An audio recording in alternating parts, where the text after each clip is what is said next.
I'm Amy Cherry. This local news is a service of Flagler County's Toyota dealer, Beaver Toyota, here to wow ya. It's less than a year in prison for a Palm Coast man convicted in a heinous animal attack. 22-year-old Brendan Geary was accused of choking his former boyfriend's 11-pound Yorkshire Terrier last March. He also threw the dog against the wall, all due to anger over a soiled spot on the carpet.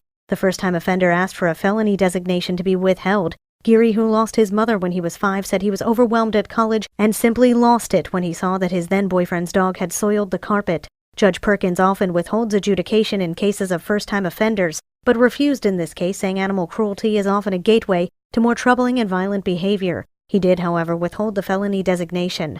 Now Geary will get out of prison just before Christmas after being credited with time served. He'll have his probation transferred to Los Angeles, where he'll go to live with his sister. He's forbidden from owning animals. The 11-pound dog Dixie has recovered from the incident. This portion of WNZF Local News, a service of the Daytona Beach International Airport. Fly to the Big Apple in a New York minute on JetBlue from the Daytona Beach International Airport.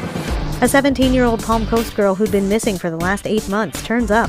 Samantha Pizzella had apparently been living incognito for the last 8 months in South Florida. But the Flagler County Sheriff's Office is continuing to investigate the circumstances surrounding her disappearance. Police say Pizzella, now 18, had damaged fingertips, so they couldn't be recognized by an officer identification system.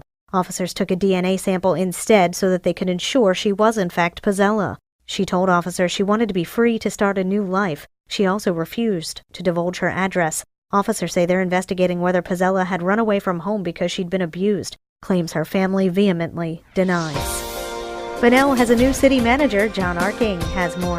On a 3-2 vote, the Bunnell City Commission voted Monday to hire Martin Murphy as its next city manager. Murphy is from New York, where he spent most of his career in local governments. Up until last October, he was the assistant city manager in Newport Richey until that position was eliminated because of budget concerns. If a contract can be agreed to, which is expected, Murphy will replace Dan Davis, who was fired in April after a lackluster performance review. A special meeting is set for Monday, July 2nd at 6 p.m. to discuss any further contract issues with Murphy, who will be required to move to within a 40-mile radius of Bunnell within 6 months of accepting the position. From the WNZF Newsroom, I'm John Arking.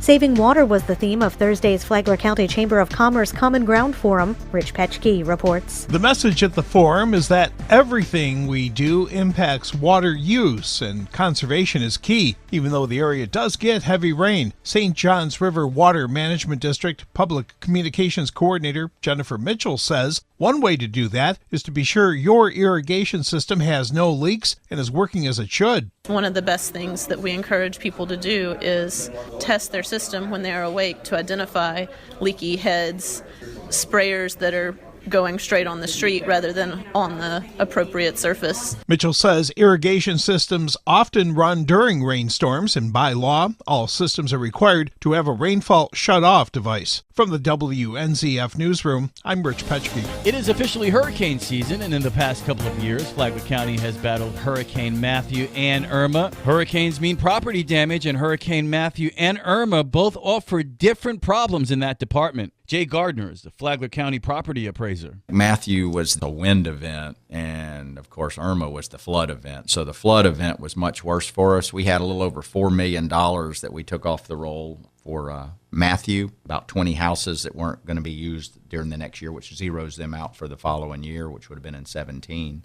But when you came to Irma, we had over 145 houses that we took off the roll, and it totaled up over $21 million, dramatically more than what we were taking off the roll for the first storm, the wind event storm, which was Matthew. After Flagler's morning news at 9 o'clock, stay tuned for the Free for All Friday Hurricane Show right here on WNZF.